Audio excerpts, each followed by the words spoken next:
Hola y bienvenido al 10º módulo de tus clases de español con Pablo. Durante mucho tiempo, como latinoamericano, pensé que podía entender a España. Pensaba que España era una unidad, era un país, una cultura, una lingua, un qualcosa di solido, un qualcosa di naturale. Ma se niente di tutto questo fosse così semplice e così vero, el día de hoy quiero conversarte sobre la historia de España.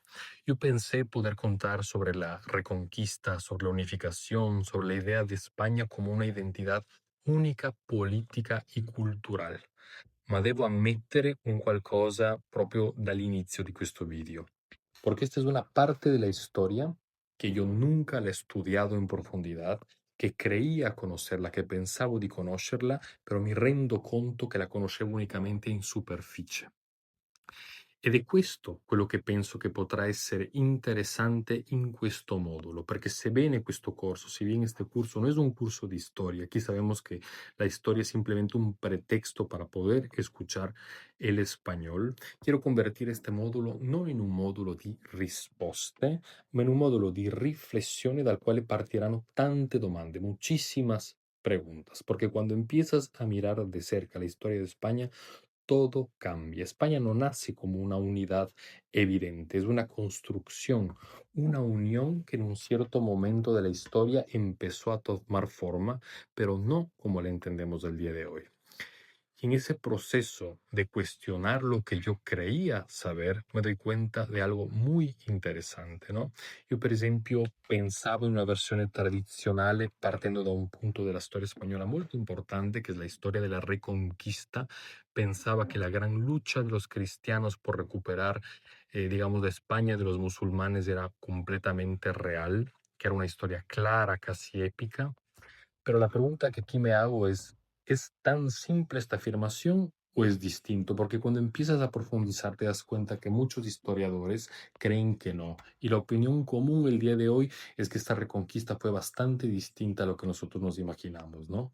Probablemente la reconquista no fue una guerra continua, no fue una lucha únicamente entre dos bandos, fue sinceramente algo mucho más complejo, ¿no? Conflictos entre reinos, intereses políticos, estrategias económicas, alianzas cambiantes constantemente y obviamente también una fuerte lucha de religión. Pero no fue una historia clara, una historia escrita después para que pareciese clara. Y es aquí donde io personalmente entro in conflitto, e questo è un conflitto che non l'avete visto quando ho parlato della storia latinoamericana, che bene o male ho avuto occasione di studiarla un pochino di più. Porque pensé que me bastaría con hablarles a mis alumnos italianos, por ejemplo, de la historia de Pelayo, de la famosa batalla de Covadonga.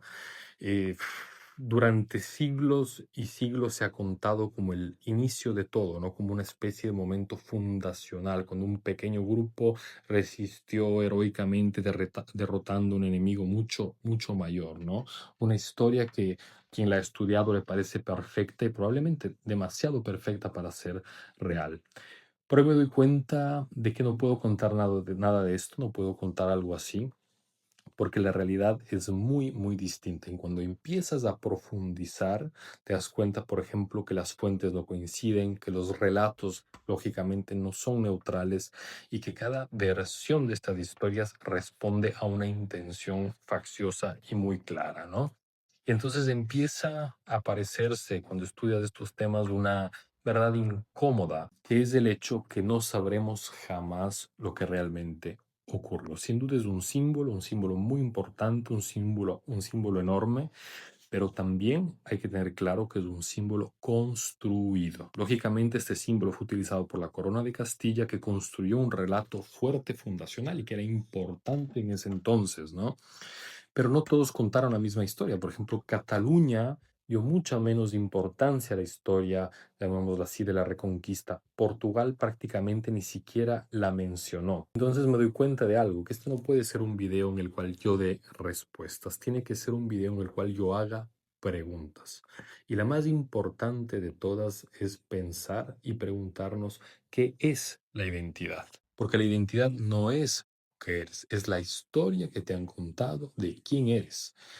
Creo que por un lado existe la identidad individual, es decir, quién eres tú, pero también existe la identidad de grupo. Y aunque parezcan dos cosas distintas, no pueden lógicamente separarse. No nos definimos porque pertenecemos, pero al mismo tiempo pertenecemos porque nos definimos.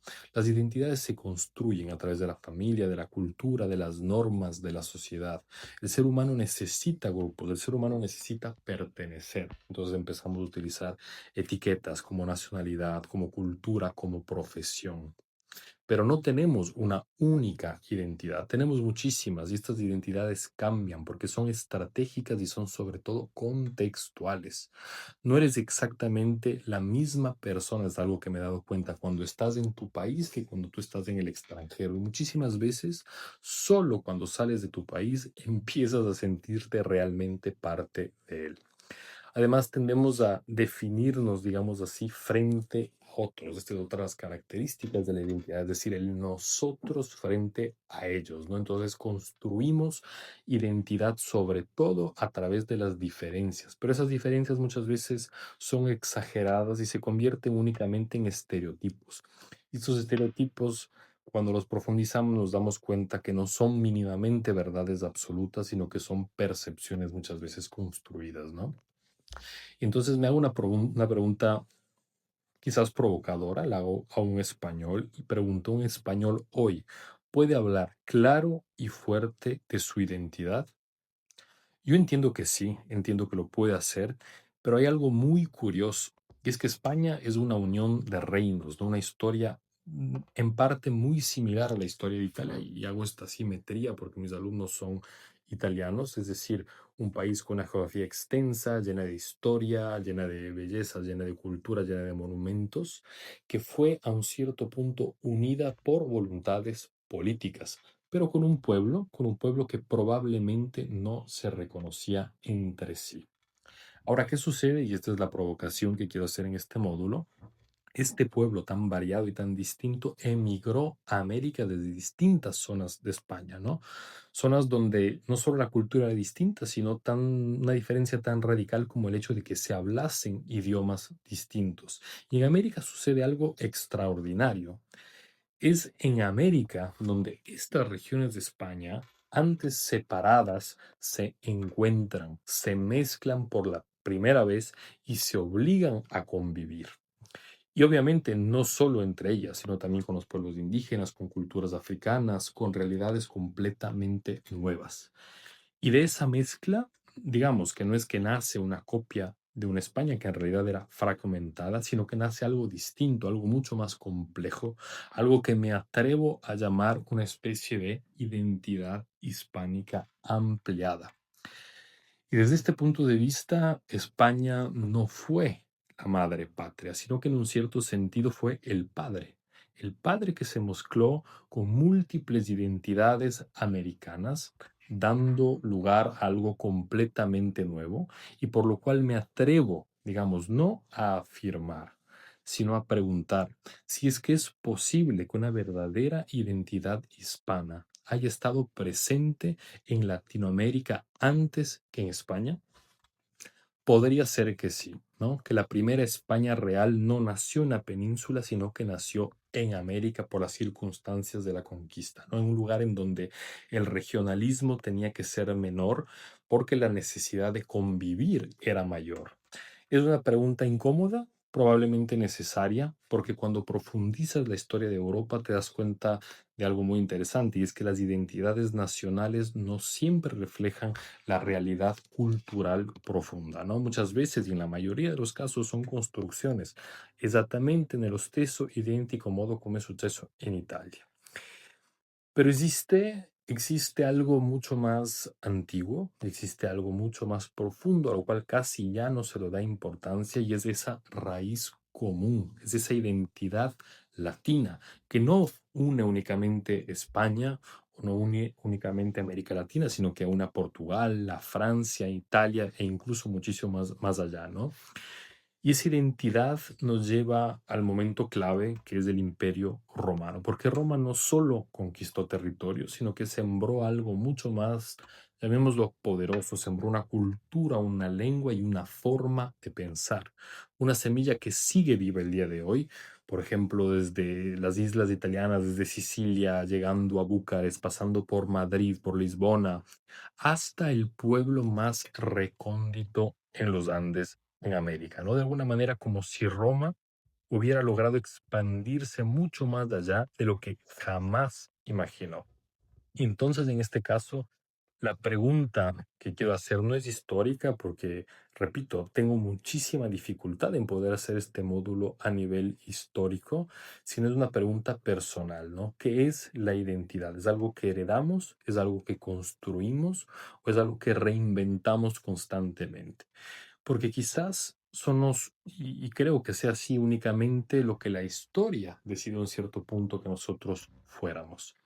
Si este módulo no te está gustando, yo creo que vamos por el buen camino porque espero encontrar comentarios, espero encontrar muchos cuestionamientos, sobre todo de nuestros amigos españoles, porque este no es un módulo español, es un módulo de lengua española para mis alumnos italianos, pero que quiere llevar a reflexiones un poquito más amplias, ¿no? Y lo que siempre digo en mis clases de español a los italianos es que esa identidad latina es una identidad compartida, simplemente separada por fronteras muchísimas veces ficticias y en la mayoría de casos impuestas, ¿no? Si miramos la historia, vemos cómo el latín se expandió por toda Europa, luego cruzó el océano y finalmente llegó a América, ¿no? Y en ese proceso, lógicamente, nacieron distintas versiones de una misma raíz, versiones que podría llamarlas modernas del latín.